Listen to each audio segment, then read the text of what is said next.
അത് ഞാൻ പ്രതിപക്ഷ നിരയിൽ നിന്നും ഷിബു മിരാനിലേക്ക് പോകുന്നു. ഷിബു മിരാൻ, കോടതിയിലെ കഴിഞ്ഞ ദിവസത്തെ പരാമർശം, അതിന് പ്രിയങ്ക ഗാന്ധി നൽകിയ മറുപടി, ഒരു ഇന്ത്യക്കാരനെങ്കിൽ ഈ അതിർത്തിയിലെ കയ്യേറ്റം സംബന്ധിച്ച ഒരു ചോദ്യം ചോദിക്കില്ല എന്നാണ് കോടതി പറഞ്ഞിരിക്കുന്നത്. ഒരു വിധിയല്ല, ഉത്തരവല്ല, പരാമർശമാണ്. പരാമർശമാണെങ്കിൽ കൂടി കോടതിയിൽ നിന്ന് വരാവുന്ന പരാമർശമാണോ ഇത്?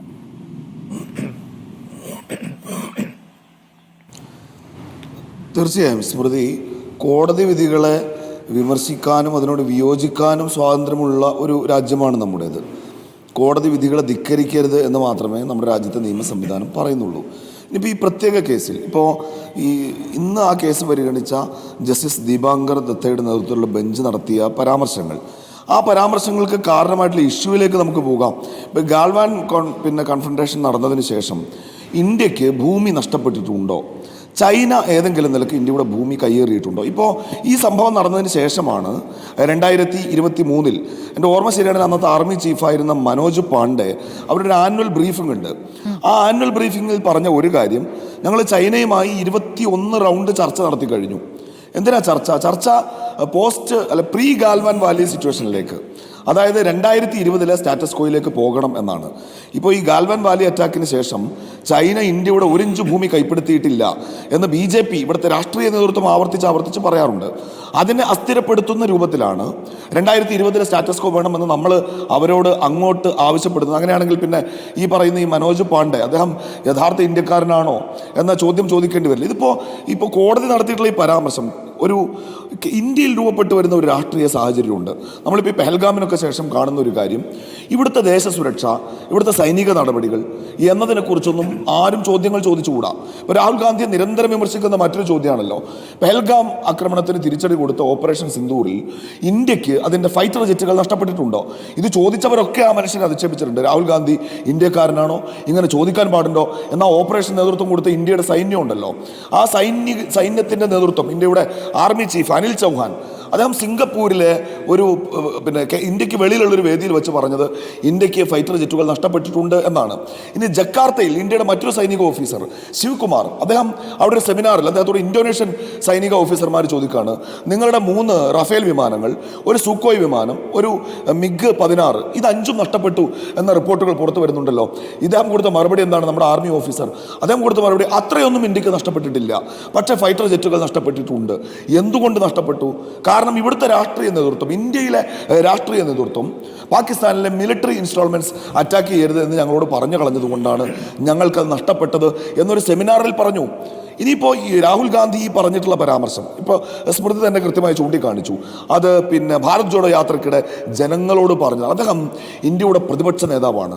പ്രതിപക്ഷ നേതാവ് എന്ന നിലക്ക് ഇന്ത്യയുടെ രാജ്യസുരക്ഷയാകട്ടെ, ഈ രാജ്യത്തെ ഭരണകൂടത്തിന് തീരുമാനമെടുക്കാൻ അവകാശമുണ്ട് എന്ന് നാം വിചാരിക്കുന്ന എല്ലാ കാര്യങ്ങളെക്കുറിച്ചും ജനങ്ങളുടെ ആശങ്കകൾ, അഭിപ്രായങ്ങൾ പങ്കുവെക്കാനുള്ള അവകാശവും സ്വാതന്ത്ര്യവും ഇന്ത്യയുടെ പ്രതിപക്ഷ നേതാവിന് നമ്മുടെ ജനാധിപത്യം കൊടുക്കുന്നു എന്നിരിക്കെ ഇത്തരത്തിലുള്ള ഒരു പരാമർശം ഏത് സാഹചര്യത്തിൽ കൂടെ നടത്തി നമുക്ക് മനസ്സിലാവുന്നില്ല. ഒരു കാര്യം ഞാൻ പറയാം, അതിവിടെ വിധിയുടെ ഭാഗമല്ല എങ്കിൽ കൂടി രാജ്യത്തിൻ്റെ ജനാധിപത്യത്തിൻ്റെ ഭാഗമായി നടക്കുന്ന രാഷ്ട്രീയ സംവാദങ്ങളെ മുഴുവൻ ആരോഗ്യം നഷ്ടപ്പെടുത്തുന്ന ഒരു പരാമർശമായി പോയി, ദൗർഭാഗ്യകരമായ ഒന്നായി പോയി എന്ന് പറയാതിരിക്കാൻ നിവൃത്തിയില്ല. ഇനിയിപ്പോൾ നമ്മൾ ഇന്ത്യയുടെ പാർലമെൻറ്റിലേക്ക് വന്നാൽ ഇത് കേൾക്കുമ്പോൾ ഗ്യാലറിയിൽ ഇരുന്ന് കൈയടിക്കുന്നവർ അവർ BJP-കാരാണല്ലോ സ്മൃതി. ഇപ്പോൾ ഇന്ത്യയുടെ പാർലമെൻറ്റിൽ നമുക്ക് നോക്കാമല്ലോ, ഇന്ത്യയുടെ പാർലമെൻറ്റിൽ ഈ പറയുന്ന രാഹുൽ ഗാന്ധിയെ ഈ ഭാഷയുടെ മര്യാദയൊക്കെ പഠിപ്പിക്കാൻ ഇറങ്ങി പുറപ്പെടുന്നവരുടെ ചരിത്രം എന്താണ്? നമ്മൾ ഈ പുതിയ പാർലമെൻറ്റ് മന്ദിരം ഉദ്ഘാടനം ചെയ്യപ്പെട്ടതിന് ശേഷം ആ പാർലമെൻറ്റിൽ നടന്ന ഒരു സമ്മേളനത്തിൽ BJP-യുടെ ഒരു MP, രമേശ് ബിദൂരി എന്നാണ് അദ്ദേഹത്തിൻ്റെ പേര്, മറുഭാഗത്തിരിക്കുന്ന പ്രതിപക്ഷ നിരയിൽപ്പെട്ട ഒരു MP-യെ, കൃത്യമായി മുസ്ലിം ഐഡൻറ്റിറ്റിയുള്ള ഒരു MP-യെ ചൂണ്ടിക്കാണിച്ചിട്ട് ഉപയോഗിച്ച വാക്കുകൾ, തൂ ഏക്ക് ആതങ്കവാദി ഹെ, നീ ഒരു ഭീകരവാദിയാണ്, തൂ ഏക്ക് കട്ടുവാ ഹെ, ഞാൻ ആ വാക്കിൻ്റെ പച്ച മലയാളം പറയുന്നില്ല, പിന്നെന്താണ് ചേലാകർമ്മം നടത്തപ്പെട്ടവൻ എന്നർത്ഥം വരുന്ന ഹിന്ദിയിൽ കിട്ടാവുന്ന ഏറ്റവും വൃത്തികെട്ട വാക്ക് രാജ്യത്തിൻ്റെ പാർലമെൻറ്റിൽ ഉപയോഗിച്ച് ഒരു പാർലമെൻറ്റിനെ അധിക്ഷേപിച്ച പാരമ്പര്യമുള്ള BJP ഈ ചെലവിൽ രാഹുൽ ഗാന്ധിയെ രാഷ്ട്രീയ മര്യാദയും ദേശസ്നേഹവും ഒക്കെ പഠിപ്പിക്കാൻ ഇറങ്ങി പുറപ്പെടുമ്പോൾ ഒരു കാര്യം ഞാൻ ഉറപ്പിച്ചു പറയുന്നു സ്മൃതി, രാഹുൽ ഗാന്ധി ഇന്ന് ചോദിച്ചിട്ടുള്ള ചോദ്യങ്ങൾ, ഇന്ത്യയുടെ ഭൂമി ചൈന കൈവശപ്പെടുത്തിയിട്ടുണ്ടോ? ഉണ്ടെങ്കിൽ ഉണ്ട്, ഇല്ലെങ്കിൽ ഇല്ല.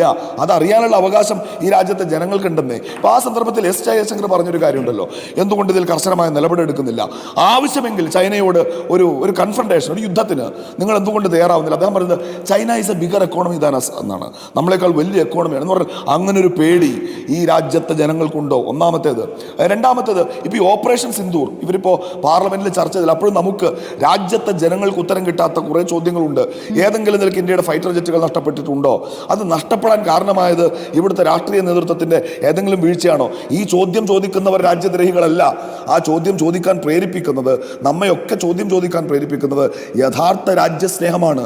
ഏതെങ്കിലും അധികാര കേന്ദ്രത്തിലിരിക്കുന്ന ഭരണകൂടങ്ങളോ ആരെങ്കിലും നിർവചിച്ചു വച്ചതോ അല്ല ഇന്ത്യയുടെ രാജ്യം. ഇപ്പം നമ്മളിവിടുന്ന് ഈ സർവകക്ഷി സംഘം പുറപ്പെട്ടല്ലോ സ്മൃതി, ഈ പഹൽഗാം അറ്റാക്കിന് ശേഷം. അപ്പോൾ മറ്റാരുമല്ല, കിരൺ റിജിജുവാണ് BJPയുടെ നേതാവ്. അദ്ദേഹം ഉപയോഗിച്ചൊരു വാക്കുണ്ട്, ഞങ്ങളിതാ ലോകത്തോട് ഞങ്ങളുടെ രാജ്യത്തിൻ്റെ നിലപാട് വിശദീകരിക്കാൻ ഇവിടുത്തെ കോൺഗ്രസ്സുകാരനും ഇവിടുത്തെ BJPക്കാരും എല്ലാ രാഷ്ട്രീയ പാർട്ടികളിലും പെട്ട മനുഷ്യർ ഒരുമിച്ച് പുറപ്പെടുകയാണ്.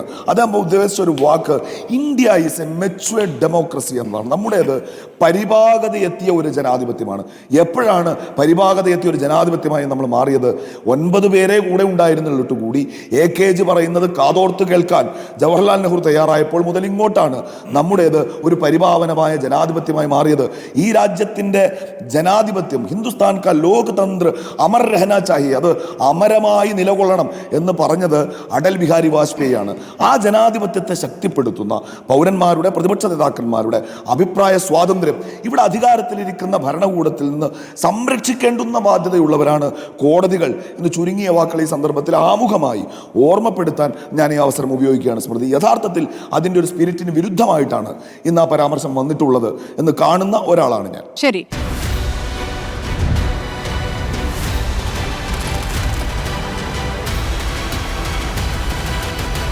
ഡിബേറ്റ് വിത്ത് സ്മൃതി പരുത്തിക്കാട്.